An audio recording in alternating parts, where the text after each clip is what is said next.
Well, it's 3 something in the morning on June 15th or 14th. I don't even know what day it is. Anyway, our house is flooding again. I cannot believe this is happening again. I cannot believe this. I begged and pleaded for somebody to help us with this damn creek. And look at it. What's it doing? It's backing up into my home.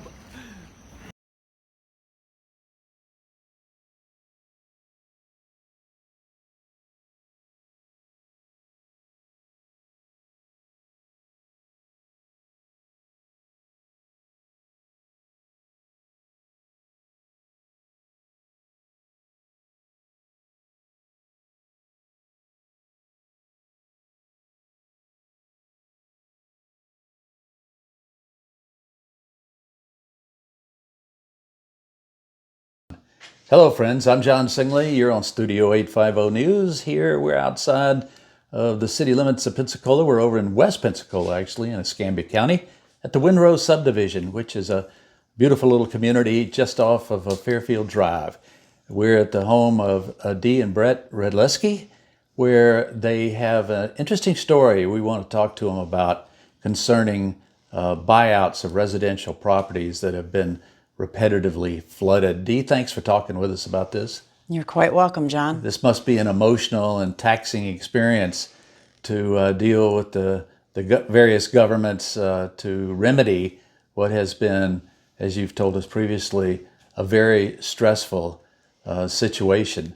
Tell us about what led you to Pensacola and Windrose subdivision, Dee. My husband retired in 2013, and we are from Canton, Ohio, well, a little town just south of Canton, Ohio, in Carrollton, Ohio. And he spent 37 years bending sheet metal, and he said, let's move to Pensacola. He decided to bring me home because my parents lived here. My dad's 40 years Navy. He has since passed a couple of years ago. My sister lives here, and she's a big part of the Blue Angels, Alicia and Danny Phillips. They live in Beulah. So we started our journey, and we rented a home over on El Matador Lane off of 98, and we lived there about a year, which was the first year, which involved the 2014 flood. And in December, my husband found this little home over here in Windrose, and we decided to purchase it. And along that journey, we find out that it had gotten wet, but we weren't told there was 40.5 inches of water in this home, but there was. And we didn't find that out until Sally, which was in 2020.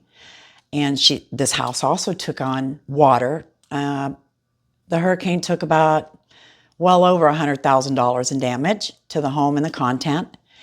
And in the process of getting through the hurricane issue, which was very difficult for a first-time rider, we were here when it flooded, and we got to the point where we were painting the doors and putting in the carpet, and we finished about 2021. I posted a lot of video and a lot of pictures on my Facebook account, my personal account. And then one day I posted Sally the pictures and the video, and I got contacted by flood defenders. And from that moment on, we were very strong in our belief that we were going to do everything we could for our neighbors with this creek flooding. And during the journey, we found out a lot of good things and a lot of bad things. But in 2021, we signed up for the buyout because we are to the point in our age that we just figure we can't keep building after every time it floods. And it's repetitively flooding here on this property. Dee, what is the creek that's behind your home here? Bayou Marcus Creek, tributary B, and it runs into the main branch, which is Bayou Marcus main branch. And once it runs into it, then it connects and flows to the west, I believe, underneath Blue Angel Parkway and out to the bay, Perdido Bay. But there's a lot that happens to this creek before it gets to us because we're down gradient. So all the new things, plus prior things, have contributed to that flooding. The non-maintenance issue, the debris that's in the creek, the sediment, the 42, 36, 24-inch diameter trees that are laying across the creek, causing it to dam up. The encroachment of 4 homes and a lift station and a county-owned pond that encroached into that floodplain, causing a bottleneck. Well, the bottleneck is my stop, like a bathtub stop plug. It comes into my living room because it has nowhere to go when it's coming down that fast. So it doesn't just affect my husband and I, it affects the complete neighborhood of Windrose subdivision. Dee, you told me when you and Brett were first moving here that there were things that you wished you knew about then that you know about now. What are some of the things that are important to know for people who are moving here looking for their home? Well, they need to do diligent with their realtors, and they need to ask the questions of how many times has the property flooded? Has there been a FEMA claim against the property? A FEMA claim, that's not public record, so it would be up to them to do diligent and ask the questions for their realtor. How many times has it flooded? How much water's been in the home? You can flood and not have much damage at 1 or 2 inches. But like our home, there was 40.5 inches of water in this place. Mm-hmm. And that happened in 2014. And I really feel in my heart that if we had known that fact, that amount of water, we might have done things a little bit different than what we did when we purchased. Do you think that it would be helpful, not only for people who live here, but people who are moving here?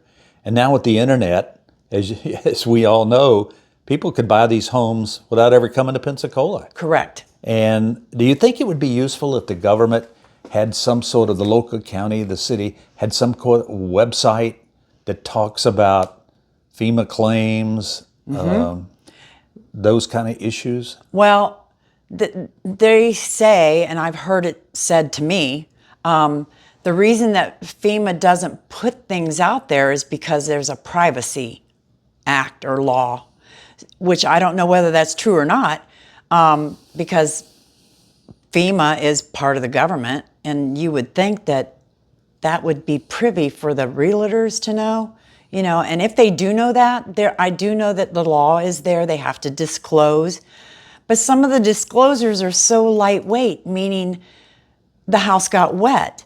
Well, did it get wet from the roof? Did it get wet from the doorways? Was it flooded? Was it hurricane? There's so many variables with a flood and how it happens. What would you say to people who watch this interview and say, well, gee, Brett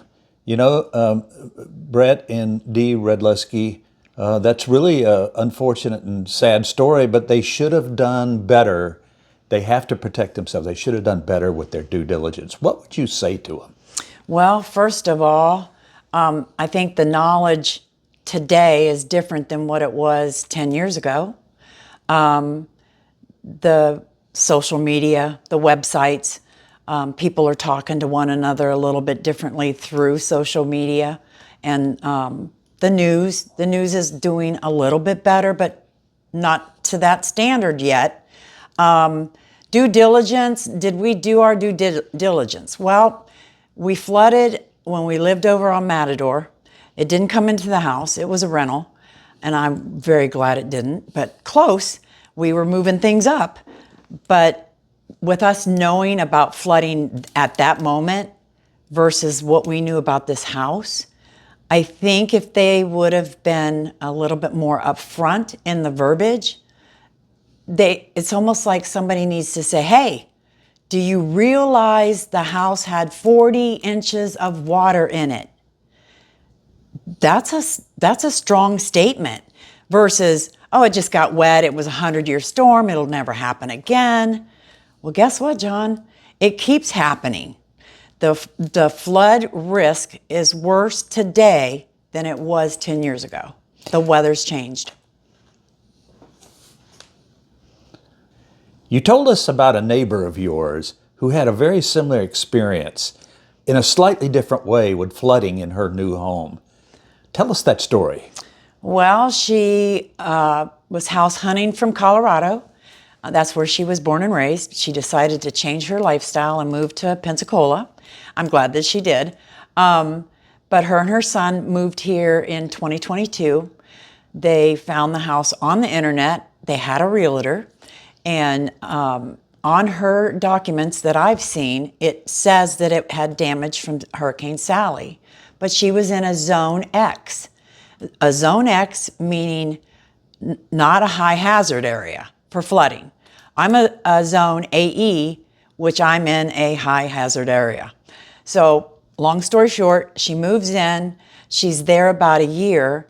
June 16th of 2023, she's getting ready to fly back home to do some business with her dad.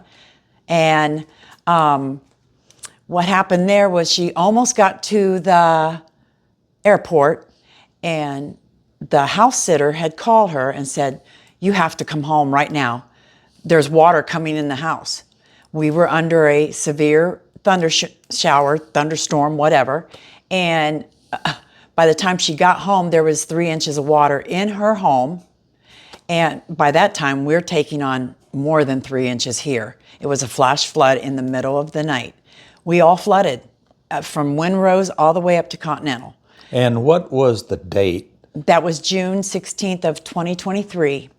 So that's very recent. She couldn't believe it. And the reason that I told you about Zone X is because Zone X, when you take out a mortgage on your home, if you're not in a high hazard like AE, then you really don't take out flood insurance. Flood insurance is so important. People need to realize, yes, I know it's insurance. But that instant right there, she had 3 inches of water. Everything warped. Her baseboards, her carpet was ruined, her doors wouldn't shut. There was a lot of damage, and she had to come out of her own pocket to have all that repair done. So, long story short, if you know that you have flooded in that home, you need to make sure that it's disclosed honestly. Then let the prospective owner, or the prospective buyer, I should say, decide, okay, do I really want to roll the dice and buy this house? Or no, maybe we should find a different place. Between the flood insurance and the homeowner's insurance, yeah, you're probably going to pay in the area of $5,000 a year. That's just a fact of life.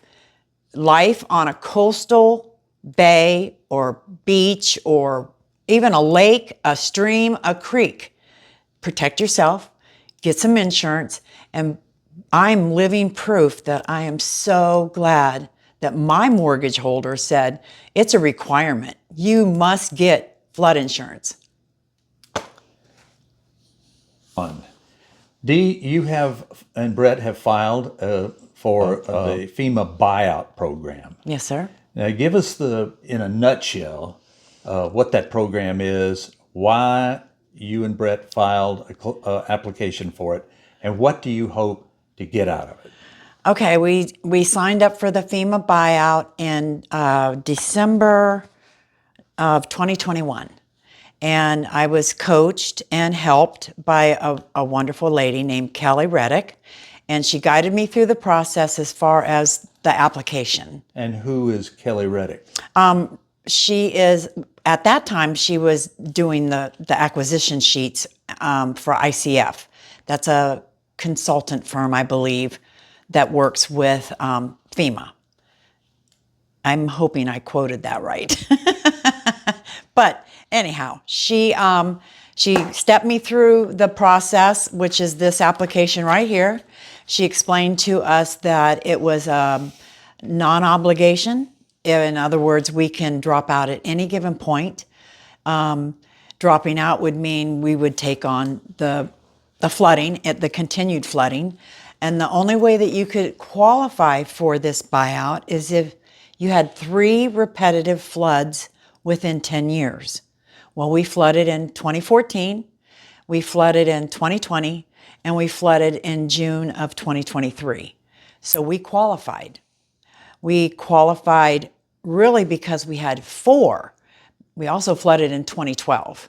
So that was part of this process. When we applied in 2021, we still had 3 claims that were FEMA claims. They paid out our flood insurance paid out claims against the damage that the flooding caused.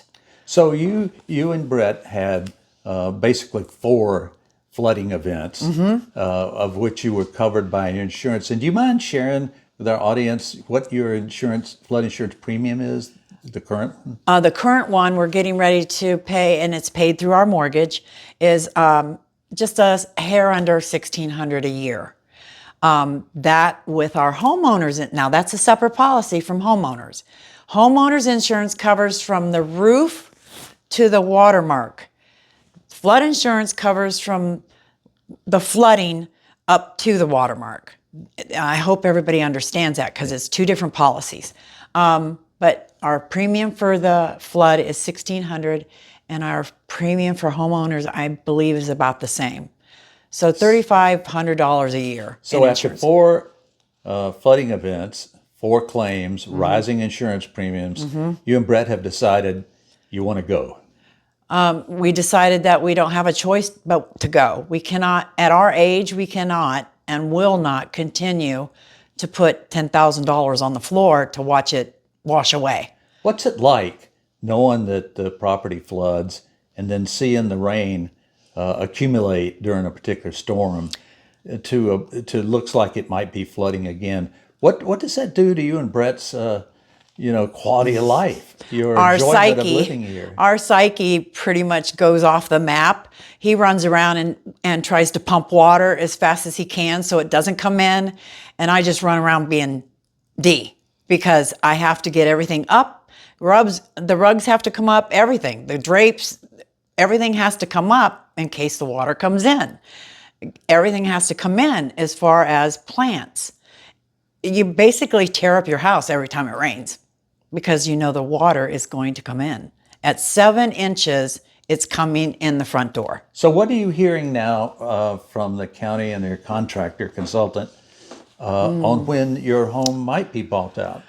Oh, we're so close, John. We just got notice last week that Kelly is on board with ICF.